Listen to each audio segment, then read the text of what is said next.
Hello, everyone. Welcome to Plush Events Office. We have here today our special guest, Mr. Kamal Imani. He is here to tell us or talk to us about relationships and also to share with us his new book. So, Kamal Imani, welcome to Plush Events Office. Thank you, Kim. It's glad to be here. I love the idea and concept of plush events, and I'm glad to be a part of it. Wonderful. So, tell us more about your new book. My new book is called Let's Bring Back the Butterflies. It's a conversation piece. It's excellent for table talks. It's not really about spilling tea and all of that kind of stuff and drama. It's about how to combat or disintegrate the drama. So, basically, you and your loved one, you can take the book, break it open, and find different pieces, different concepts that you can conversate about and do your best to be honest and respectful in communicating how you feel about those concepts. And also, you can use it as a group. A group of people can talk about the concepts. Okay. And by doing this, it brings enlightenment, it brings awareness, it brings change because the key to relationships is communication. Right. And the key to successful relationships above and beyond communication is honest communication. And when we can be honest with each other, we can go a long way. So, bringing back the butterflies. That's the name of the book. Let's bring back the butterflies. Let's bring back the butterflies. Yes. I wanted to talk to you about the whole concept of butterflies, right? Yes. So when you think about butterflies, you think about how you feel initially when you meet someone for the first time and you're excited, you're infatuated about this person, and you have these butterflies in your stomach because you're excited to see them, right? Yes. Now, is that really the foundation of a good relationship? Because what about those relationships who weren't built on the butterflies? Maybe the relationship was built on something else, like just a strong friendship or shared goals, and they built their relationship on something like that. So how important is having those butterflies in a relationship? As you know, Kim, we're emotional creatures. And as emotional creatures, we experience joy and pain. And we're going to have to go through life with a partner. We don't have to, but if we choose to, we're going to go through life with a partner. That partner is going to experience joy and pain with us. So we don't want pain and pain. We want joy and pain. So when we meet someone who brings us joy, like Anita Baker said, you bring me joy, then that's the butterflies right there. So it's like I want to bring that person's joy with my joy and combine it. And that's the butterflies. And we can fly, we can transform, we can enjoy life together. So the butterflies sort of change or transform over the duration of the relationship? It's very probable, and that is because we cannot just go according to the emotions. We have to be wise enough to know that there will be distractions in life and obstacles in life. However, Western civilization has not prepared us thoroughly for the pitfalls of relationships, for the time when the honeymoon is over. And a lot of people, they plan big weddings. I've seen people blow $25,000 on weddings. And I say blow because they were divorced a couple weeks later. And honeymoons, taking trips all around the world and taking pictures, and they come back to reality. Even something small as the baby being born will change everything.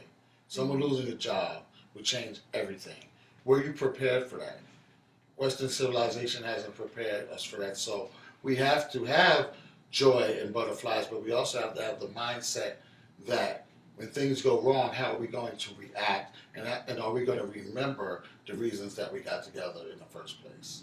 So when you speak about butterflies, and as far as Western civilization is concerned, do you think that we get a lot of our ideals from television, movies, how we think we're supposed to behave or act within a relationship?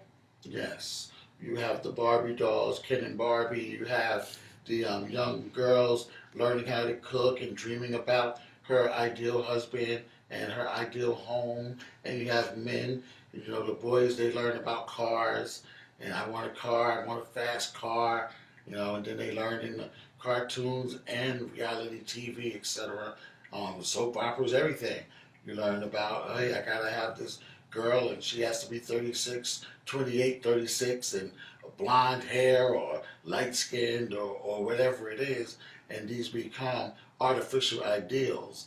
And when any of these ideals break down, there is the problem because the society didn't teach us the solutions to the problems or that there would even be problems. Mm. They just make you think you live happily ever after. When I was younger as a teen, I would ask people, what's your purpose in life? And male and female, oh, I'm going to go to college, finish college, then I'm going to graduate, get a good job at IBM, and I'll be with my husband or wife. We'll have the dog and the white picket fence, and that's it. We're gonna be good. Mm-hmm. And I used to be like, Right. only because in my life I've seen various levels of struggle, and I didn't see too many people work out that way. I've seen a few, but the majority of people I did not see work out that way. Right, because even in Western society, we have a very high rate of divorce. Yes, I think over 50% That's of what they people say. get divorced. Mhm. Even within our spiritual communities, like church, for example, you have a lot of divorces happening. Even with our clergy, with our pastors, with our elders, even within the church. So how does that whole to even view that as someone who is a lay person or even someone who's in the congregation when they see this happening on such a mass level, even within the spiritual community, how are they even supposed to have a grasp on how to have a good solid relationship, because it seems like they see failure all around them as far as Right. commitment. Right. Well, respectfully, I wouldn't say it's the spiritual community. That's a religious community, and therefore there's a lot of dogma. Oh, okay. Okay, so the What do you dogma, mean by dogma? dogma and ritual. Dogma just meaning the Bible says this, the Quran says that, the Torah says this, and this is the way you're to conduct your relationship. You know, the woman is part of man's rib, and therefore she comes from him, and he's the man and of the house, and that's it. When things are changing constantly. Hmm. So, Well, excuse me, we were talking about the church. yes, and we need to segue back into that, because I believe that the church and also what we're experiencing as African Americans in this society really has a lot to do with each other. And I say this because we look to the church as our foundation for many things. And even especially in relationships and marriages. And so I think that, especially for our young men, I don't feel as though the church is even helping them to grow and develop into strong men so that they won't go down certain paths. And I say that because it's even very difficult to speak openly in church. It's very difficult for young men to talk about what's really going on with them, in church, because you always have to, act a certain way or ask only certain questions. Or maybe, your elders or pastors in the church, they have their own issues, so they're not even able to help guide our young men. So maybe that's the reason why they even struggle in relationships, because it seems like they're trying to get um, their knowledge about how to even operate in a relationship through church. And as you can see, even in church, you have a large number of divorces. Right. And that's what I meant by dogma in a politics. Dogma meaning you're looking at a book and you're looking at the preacher, listening to the preacher, and those are external things. Okay? But what we need is internal self examination, internal responses to external things. So when you lose your job, are you going to just cry for Jesus? And if Jesus doesn't come at a certain point, are you going to break down? Are you going to leave the church? Are you going to leave your family? Because now, he didn't come in time. Right. Or are you going to tap into the faith within yourself, the patience? They say, you got to say, now I need more patience. Now I need more faith. Now I need to be sweeter to my mate, and my mate needs to be sweeter with me, because this is a hard time. Right. This is a trial. Can you withstand the trials? Now, they'll talk about that in church and it will sound good, but you have to be able to internalize that when you're going through it. And your mate has to be able to understand. And do you see that as a hindrance in many relationships, especially as far as the woman is concerned, even when the tables are turned? And the man, for example, has difficulty dealing with the powers that be, Right. at his workplace, Right. or even men who want to be entrepreneurs. And so it takes a lot of time and money to get their businesses up and running. And then their significant other is looking at them, how come you're not more than this? Or, not really understanding the weight of a situation that a man has to deal with even at his job. And so I think when you're dealing with all of those issues, it's kind of hard to maintain the butterflies. I think the butterflies tend to fly out the window when you're dealing with, like you said, socioeconomic issues, right? Right.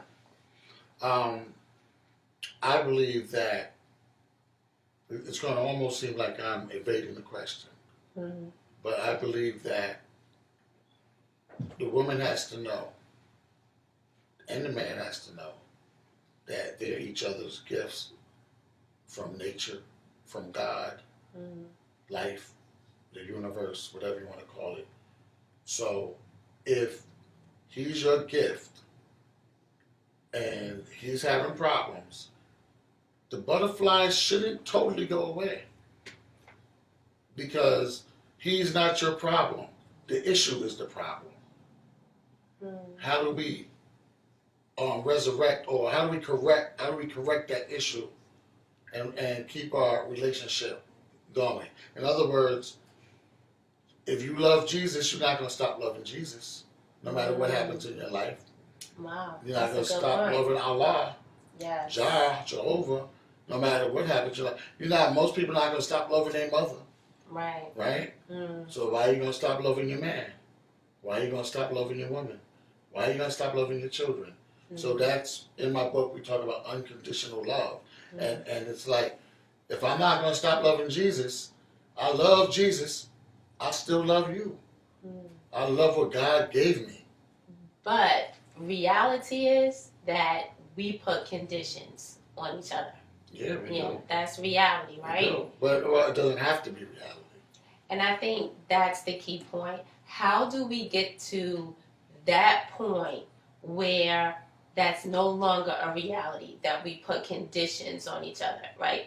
And many conditions can be, well, you're not sexy anymore, or you let yourself go physically. You gain weight, you're like 30 pounds heavier than you were when I married you.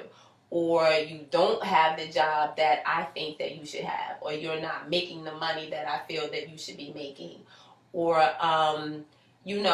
so many other issues, and we put conditions on our relationships. Right. That's a good question. One thing is, number one, if you feel like you're going to be happier by yourself, be by yourself.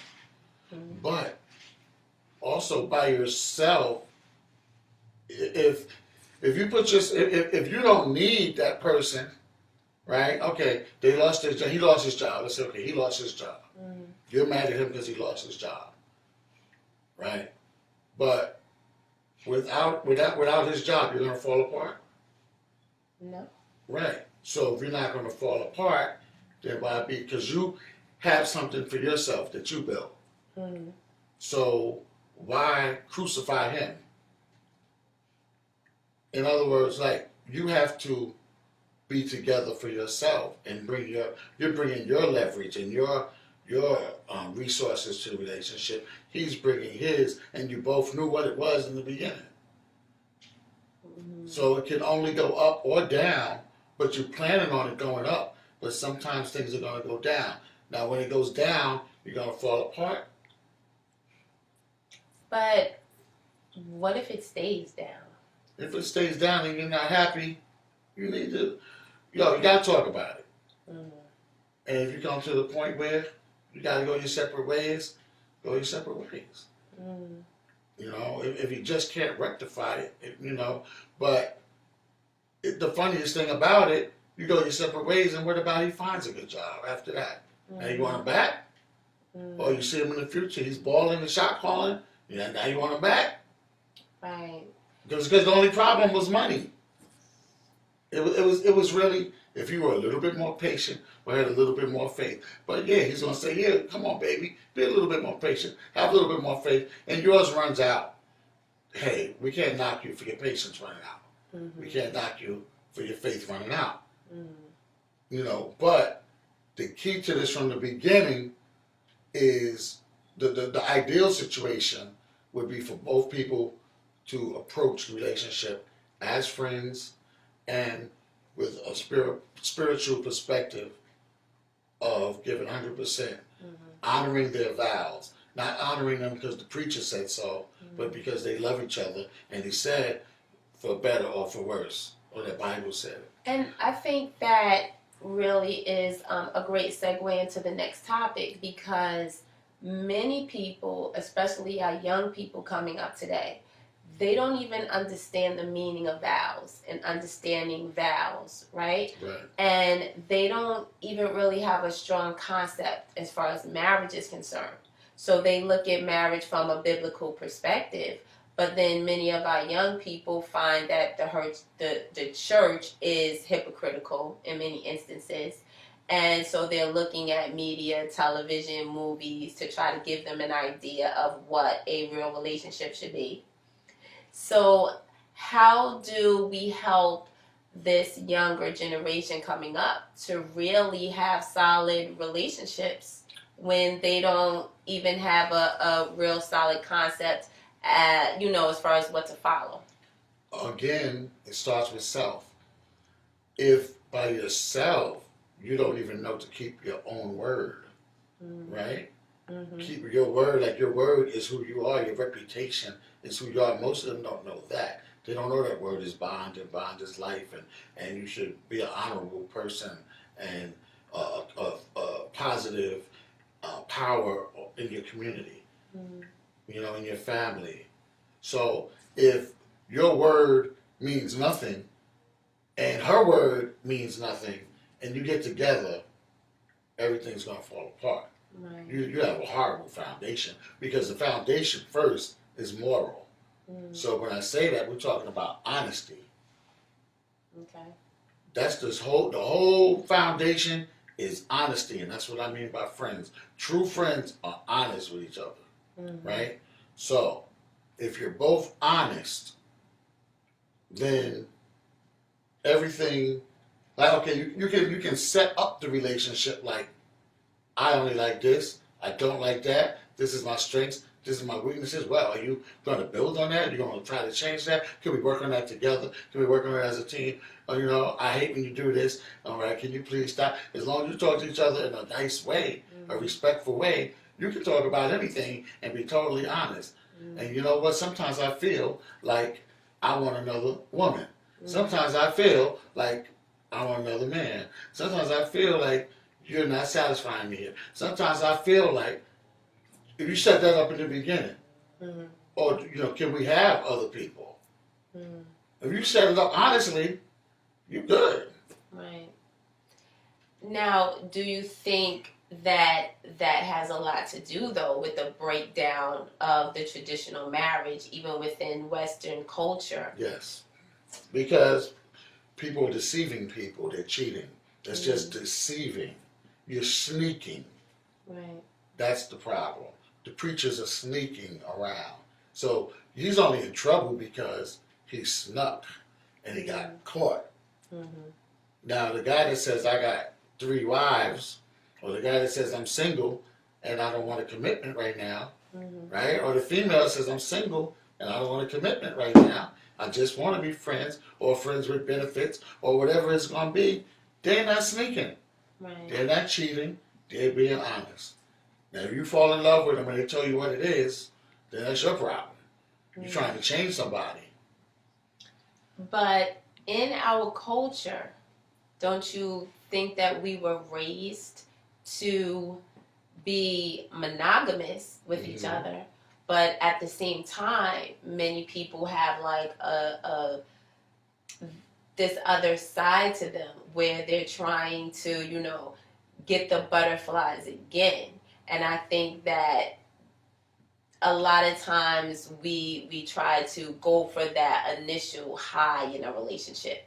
With someone else? With someone else, because we no longer have it with the one that we were with. We let it go because of all the other conditions, because, life happening, or, weight happening, or job loss happening. So now, we don't have the butterflies, we don't have that excitement because life hits us. But now there's somebody else in the picture, and that person is able to give us these butterflies, right? So then we go, and that's the reason why many of us cheat and all of that. Now, you're saying when you feel as though you want to step out of the relationship that you should be honest with your spouse. But don't you think that many people feel they will lose their spouse, and so they really want to have their cake and eat it too? Yeah. Well, why do you want out, but you don't want to lose your spouse? Because you built so much. But your spouse isn't satisfying you anymore. But remember, in the Bible it says that, God hates divorce. So it's like, well, God hates divorce, so I need to stay married even though I'm not satisfied in my relationship. Cheat either. Adultery. So you might as well come clean. But people want to hold on to something, like you said, cake and eat it too. But do you think that we were built to be a monogamous breed? Do you think that people were meant to be monogamous? Or do you think that our culture kind of conditioned us that way? I think it has a lot to do with culture. I really think that most men are polygamous, nature. But I do also believe in self-discipline, self-control. And that's if you say you're the only one for me, then you cut yourself out of that option of being polygamous. And you're a grown person, so you should be able to stay to your word again, your word and your commitment. And the same with a woman. But I don't think that most women are polygamous, but I think there's a great deal that have a strong sexual libido. And I think a lot of people are curious, and a lot of temptation comes. But I'm not a woman, so I don't know. But as a man, I feel men are polygamous from men I know, and from me, because like you have a cycle, we have a cycle of sperm development. So I'm really not aware of that. I didn't know about that, the sperm cycle of a man. So certain times of the year, do you get more heightened as far as sexually? Well, I would say it's more monthly. Oh, really? It might even be quicker than that.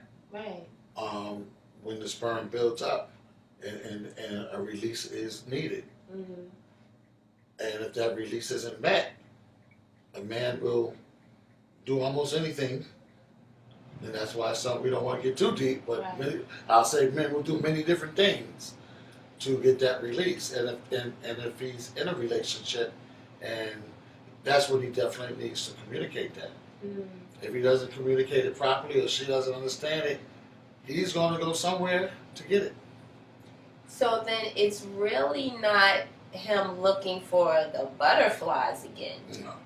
It is mainly just a physiological release. Well, that's part of it. Now, there may be an emotional component Mm-hmm. because everyone needs, again, back to the beginning, joy, emotions. Mm-hmm. So, we might have a woman that just is ignoring us or just concerned about the bills or Mm-hmm. just concerned about the kids or just concerned about the in-laws or just concerned about her sick uncle or whatever, and or the baby. Mm-hmm. And now we feel neglected. And here comes Patricia, and she's giving us all of that emotional stuff. Right, like Becky with the good hair. Yeah, Mm-hmm. she's our friend at the job or our friend at school or whatever it is, but she's filling in. See, nature abhors a void. Nature abhors a void. If your tooth is missing, it's gonna try to fill something in there. Mm-hmm. If you get a scrape, something's gonna come cover it in. If something's missing, nature's gonna try to put something in there. And the law of attraction, you will even call for it, even if it's subconsciously. So, okay, she's at home, she's neglecting this aspect, but here comes somebody to say, hey, I got it for you. She's coming. Mm-hmm. Or that man, he's coming. Because you're saying, this is what I need. So are you saying that when a man or woman cheats, it's their spouse's fault? No, it's not. No, it's their fault that they cheated. But their spouse has a role in them cheating. Yeah. Elaborate more on that. If they're aware of it or not, because they're not being mindful of their partner's needs at all times. We're a unit now, so we have to be mindful. How are you? Is everything okay? Now that person has to be honest. Right. Now something's going to be wrong somewhere. And that's where the breakdown comes in. Do you agree? The lack of honesty. And really on both parts. Mm-hmm. Because if one spouse doesn't say, are you okay? Is there something wrong? If even that initial conversation is not brought to the table, then the other spouse seems to just hold everything inside. Right. And so now there's this lack of communication. Right. But do you think that if one spouse initiated the conversation and said, is there something wrong? But what happens when the other spouse says, oh no, everything's okay? Because they don't want to face what's really happening in the relationship. That's a prerequisite for destruction. That's gambling with your relationship. Because things could go very bad if not properly handled after that. Usually someone suppressing things will end up in an explosion at some point. And it's not good to bring up stuff in the past. And I know as men, we do not like that. I'll speak for myself, damn near hate it. Because we feel... Hate what again exactly? Hate the fact that you're suppressing something, and we're thinking, okay, everything's good. Now I'm gonna run out here and try to make her happy with the next goal. Because she said that was good, that's finished, right? Now I'm gonna go out here and I'm gonna work and hustle and dream and visualize and pray and keep the faith and try to do this, because one day I'm gonna bring her something home and make her happy. Get her that new house, that new car, that new this, that, I'm gonna take her out or buy something for this. And then this argument comes, and it's, well, remember last month when you, huh? I thought we was good. Well, you always do that, but I thought we discussed this. Right. Well, remember last year when we going back to, you mad about last year? So the core issue was never dealt with. Right. And so as a man, that is something that really could deteriorate a relationship. Yes, and it's almost like when I say cheating is deception, it's like a form of cheating. Mm. It's so? you're hiding something from me. You have been hiding something for how long? It's like a snake in the grass, just sitting. What's going on? I thought the butterflies was back, or I thought you and I were cool when we had our goals and we were mutually focused. But now I find out that you got something else going on in your world, right, that I knew nothing about. I'm being honest with you. And it could go both ways, but I'm just saying. Anyone holding stuff in, right, that's like a time bomb. and I really think that is the key. Like you said, when you hold things in and you choose not to communicate what's going on with you with your spouse. And I think that really is the main reason why there's a breakdown in the relationship. But do you think that people aren't honest because of some type of fear? Yes. Yes, but the thing is, we both have to, once again, learn and practice reacting to the honesty in ways when we're not exploding. Right. It's not, see, everything I'm saying isn't the ideal way of, like I'm not talking about we're going to have perfect relationships. It's a practice. It's a practice, and we have to remember, I shouldn't act like that, or I did act like that. Now I'm sorry because I know better, because we both decided not to respond that way. But I got to pull myself back and say I shouldn't be reacting this way. So if she knows I'm going to react in a understanding way, a peaceful way, then she should feel that she can communicate that to me. Right. Now, do you think that the way we act, though, is a learned behavior, and that we also have to be taught how to react when? Because we have layers of issues. There's abuse in our community. There's poverty. There's molestation. There's so many things. There's rejection, depression, and when we meet someone, it's kind of like Erica Badu said, the bag lady. Some people are carrying a lot of bags, men and women. So we have to be understanding. It's not even an excuse. It's real that the person I love got issues. I got issues. She got issues. Okay, so we gotta know that from the jump. Now we gotta try to be careful not to let our issues affect each other. And when those things, like Sister Ava Muhammad from the Nation said once, Satan can come out of anyone at any time. Right? Right. Any one of us can get ugly at any time. Right. And sometimes you gotta say, okay, that person, and we don't usually act like that. So I gotta be cool and we just let this see what's going on, let it play out, see what's going to happen here. And then maybe when this person calms down, I'll try to talk to him and see what's going on. But of course, when that happens, when Leviathan rears his head, you go, is it me? And then see, that's the part that gets the brothers I know upset. Is it me? Because I thought everything was fine. Did I do something wrong again? I don't know, because you're not telling me. Refrain like that, because something came up. Okay, because you were saying how when the woman approaches her spouse, but she does it in a forceful way, antagonistic way. Thank you. In my book, I even have this word in bold: stop. You know what that means? That means It's me and you one on one against the world, like Houdini the rap group said. Me and you one on one against the world. Okay, stop. You and I are now building from zero a brand new relationship.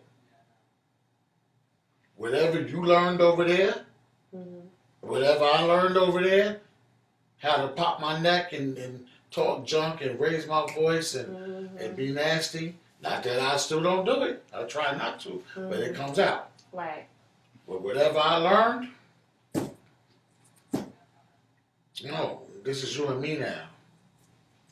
But I mean, it seems like that's easier said than done because it seems like we are a sum of all of our But experiences. it has to be done if we want the relationship to survive. Sometimes it takes cutting some relatives off, cutting some friends off. But who do we draw from? Because I think just as human beings, we tend to, look to others as, a source of what to draw from. How even our behaviors, our mannerisms, how we treat each other. It seems like it's kind of difficult to take everything that we've experienced, even, the sum of our whole lives, and say, okay, well, this is how my mother treated my father, but I'm not going to treat my spouse that way, even though it's something that was in my life from the time that I was a little girl. So, how do you kind of just get rid of that and then start new and start fresh? It seems like it's very difficult. It's difficult. This is a practice. Relationship is a practice. How much do you value your partner in your relationship? If you don't, you can leave. But if you do, then you have to change. I think that's the key, and I think that's where a lot of the problems come in, is that people don't even want to admit that they have to change. Yep. Am I not worth you changing for me? And vice versa. But a lot of people think there's nothing wrong with me. It's something wrong with him. Yeah, well, I teach kids all the time, and I tell them, point the finger at yourself and take responsibility for yourself. It goes all the way up to adults, but that's childish. We're grown.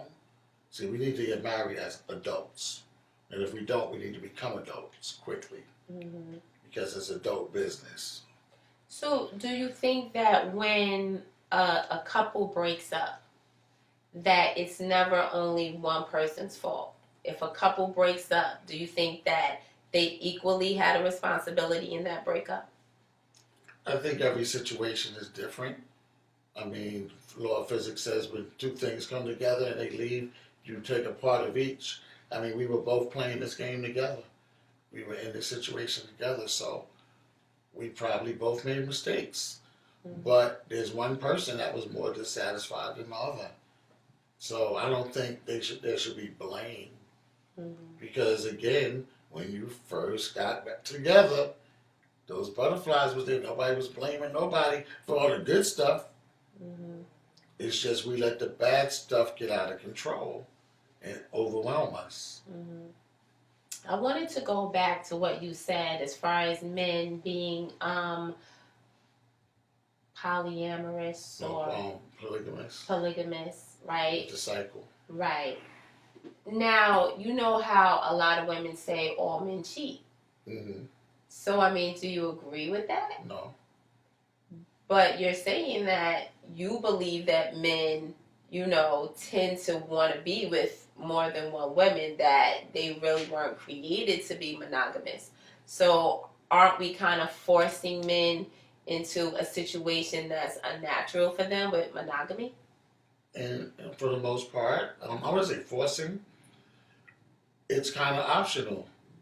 I mean, I'm saying from a physical perspective, we have a buildup. That's the physical. And then we talked about the emotional. We want emotions too. We love our mommy, so we're going to love our wife. Right? From the physical perspective, when it's time, we're ready. And our spouse should be able to satisfy. Now, a spouse might be out on her time of the month and doesn't want to participate, or might be pregnant, might whatever, might be busy. So at that point, do we have self control? Self control. I wouldn't say I'm forced to have self control because I love her, and I made a vow and a commitment to be with her. I accepted her as God's gift to me. That's joyous. Mm-hmm. But I think a lot of men would say, I still love my wife. Just because I cheated on her doesn't mean I don't love her. It was just a physical need that I had to release. It's well, that goes into the definition of love. They love their wife, meaning they're emotional about her, they're attracted to her, they're glad she's been part of their lives and doing all these wonderful things for them. That's what he loves. But to deceive her is not to love her. So right there, they just lie. I love her, but I'm going to cheat. They say, you love her, but your physical nature wants somebody else. But if you believe that we were not created to be a monogamous people, don't you think that it's asking the man a lot to be faithful, especially if they're with a woman for the past 25 years? That for 25 years, if I wasn't made to be monogamous, but in 25 years, I'm just with this one woman, it seems like we're asking a lot of each other. Can that one woman satisfy you just as much as 2 or 3 or 4 women can, and make you happy just as much as you running around with other women can? But maybe the man doesn't think she can. But some men do, some men don't. But what do you do with the man who feels that she can't? Well, what did you get married for? Maybe for the past 15 years or so, it was fine. She was able to satisfy him. But after that, it's like, this is really what I wasn't meant to do anyway. I did it for 15 years. I was able to control this sexual appetite that I have for 15 years. And I just don't want to control it If you anymore. can control it for 15 years, you can control it for another 15 years. Now I can see if it was 1 year, 2 years, and this is my opinion. If it was 1 year, 2 years, and you just sow your oats, and say, oh my God, look at all these women I'm meeting now. Why did I get married? I made a mistake early on. Mm-hmm. But number one, you should have a goal that you're so focused on that you ain't worried about running around with other women. Number two, you both should have mutual goals that you're focused on. And I think the joy of life is in being a team and having a quest and going after that, supporting each other and things like that. Now, I know what you're saying because a lot of people do break up because the grass looks green on the other side and they want to try. Men have told me, I'm tired of the same old thing. Mm-hmm. I want a new thing. But I have learned from an elder that he said, that's his opinion, but I agree for the most part. Mm-hmm. All P is the same. Mm-hmm. It's really all the same. What you gonna do, like after the orgasm? What? Mm-hmm. So okay, let's bring back the butterflies. I guess that would be the next book. Life after the orgasm. Okay, so you left Sharonda, you went with Shanika. Now you got an orgasm. Now what? Oh, she was good, but you got a family at home. But Sharon Shanika was good, but you got a family at home. Mm-hmm. You could have did that at home. What's the big difference? Well, whatever she's doing that she ain't doing, you need to talk to her about. And talk to her before you jump out. Because she does this more, or does this different, or does this position. Well, talk to her before you do it. So then that goes right back to honesty. Yeah. In a relationship, yes. Basically. Now, what if the man is so honest that he tells his wife, listen, I want to experience something different. I love you, but I need a open pass.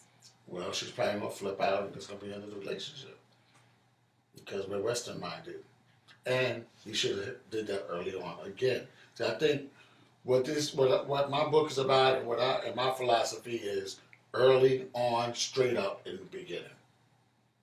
But what about those couples who have been married for so long and then the man decides to cheat? You're just greedy. Like, what about it? Like, what do you mean? Because you were saying be open and honest early on in the beginning. Yeah. And maybe in the beginning of the relationship he was good. Maybe even after the first 10 years in the relationship he was good.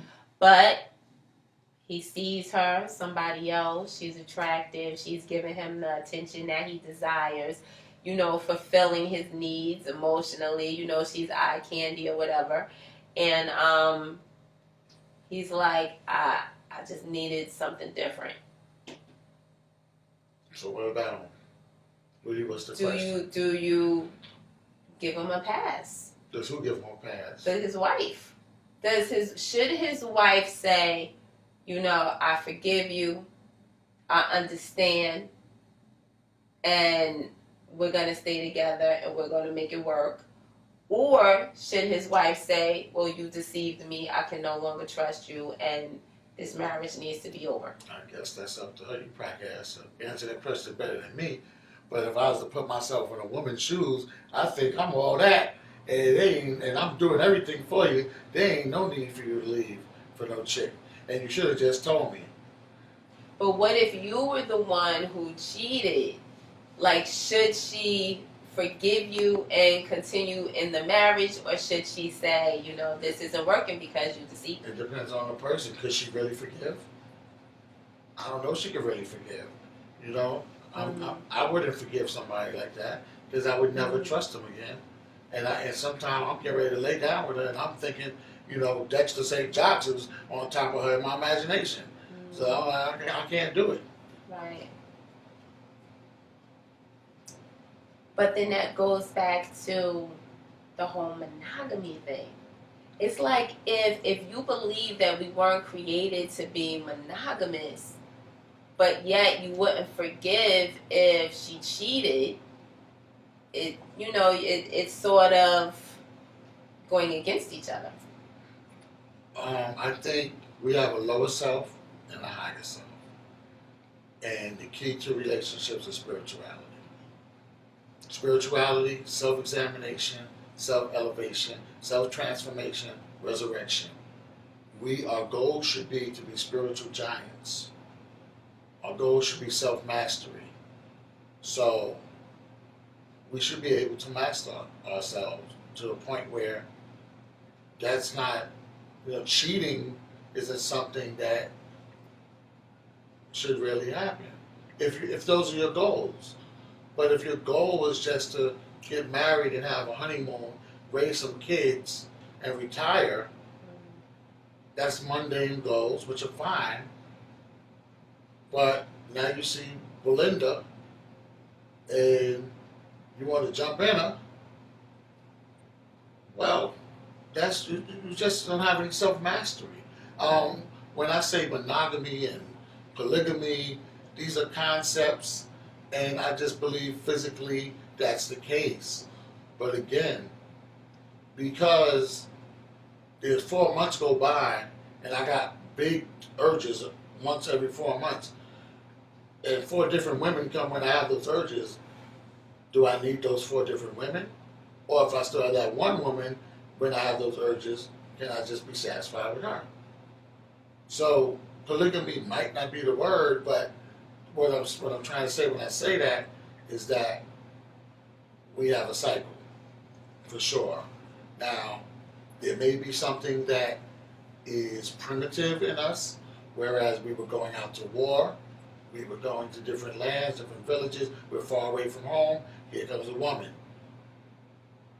So we did what we did, and maybe we didn't control our urges because we were away. So this is why I say we're polygamous. But can we control it if we desire to? Yes. But do you think that is fighting against our nature? Well, yeah, but I think everything is a fight. Because if we didn't fight against it, what are we going to do? Have 100 children or 100 women? So that's where, you know, prophets and sages and people, lawmakers came in and tried to show us you can't just do every damn thing you want. I mean, you know, if that's what everybody wants to do, everybody wants 100 babies from 100 women, and women want 100 babies from 100 men, or whatever the case may be, then that's what the world's going to be like. And maybe that's right. Maybe it's wrong. I don't know. But I just do know that the higher metaphysics and spiritual laws and customs and cultures, they practice self-control. And self-control is actually a beautiful thing when you master yourself. And see, our kids get mad at our men that cheat on their wives because, like, damn, Dad, you knew you was gonna hurt her. You knew you was gonna hurt us. You didn't have enough control not to just go do that with her. The little kids look at it like it's childish. Why'd you have to go do that?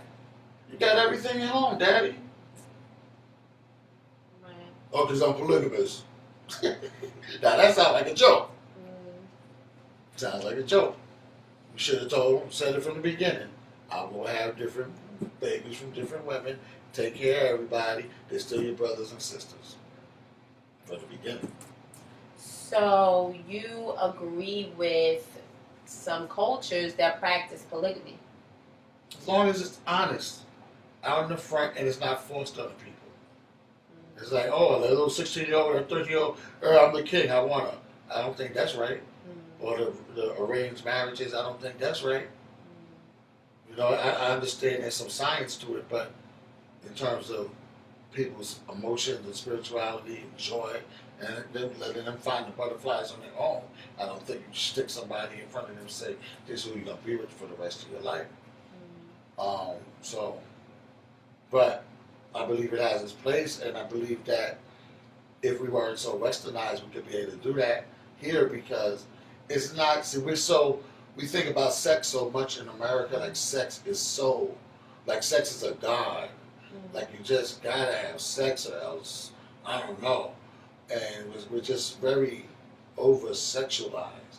So if your sister loses her husband, she got 3 kids, she moves in your house, your husband can become her quote unquote husband. He don't necessarily gotta touch her. She don't gotta touch him. But he's taking care of the kids and he's taking care of her. Now it's whatever you want it to be. That's how it was in African culture. But in African culture, wasn't there arranged marriages as well? And well, certain tribes, yes. Well, Africa's huge, so different situations and different tribes. I'm not an expert to speak on that like that. Okay. But yeah, so what I'm saying is like here in America, it's like they're practicing polygamy and polygyny anyway. Everybody's cheating on everybody, almost, right? So you're doing it anyway. So, like I went to a funeral. The man had a couple baby mamas there at the funeral. He's dead. A couple baby mamas there with the children. But I'm just saying, why baby mamas instead of wives? You all know about each other. Right. Instead of whatever, if you get along or don't get along, just bring it a little closer and make it a family. Why not? And I think that goes back to us being culturized, right? This Western civilization, the culture that they push on us. We're supposed to only have one husband, one wife, a few children, that nuclear family. But it was the laws, right, of Western civilization that said it's illegal to be married to more than one woman. That's right. So now in this society, once again, we kind of have to push down those natural tendencies that we have. And so I think that's my issue also, is that, we tend to do and be and behave the way our culture dictates to us, instead of having the autonomy and the freedom to be who we want to be who we choose to be. Because I think even for some men, they have grown up in this society which tells them, you're supposed to get married, you're supposed to have one wife, a few children, be in that nuclear family. Where if they were in a different culture, right, in a different country, it would be totally different. Right. So are we just the sum of, the Matrix? Right, exactly. Yeah, we are. But again, I think the solution to that is the honesty in the beginning. Okay, we're here in the West, and the West says this was the way you do it. But we don't have to do it that way if we're honest and the people agree to the situation that we set up. Because I know of people who are in all kind of different situations. Some people wife swap and husband swap. I ain't down with that, but that's what they do. Some people friends with benefits, and some people got more than one wife, and I just know a lot of different situations. But most of these situations I'm talking about, they're adults and they agreed upon it. So you agree with open marriages? No, that's for them, yeah. Not for me. Right. No, I'm not down with that. But anyone who says, if you have two adults who are married and they both agree to have an open relationship, you don't see anything wrong with that. No, that's their business. If they feel it could work, it might not work. They know they're taking a risk. It's all a risk. Just the two people is a risk. If you're a risk taker and you feel that you might be able to both survive it all and enjoy it all, go right ahead. That's your business. Wow. All right. So, Kamal, Imani, thank you so much for coming out to Plush Events office. I'm sure my audience out there enjoyed our conversation. And tell us one more time, where can we find your book?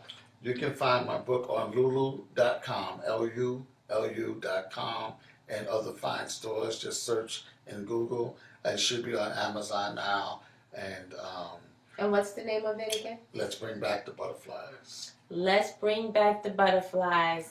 So everyone, make sure you go out and get that book.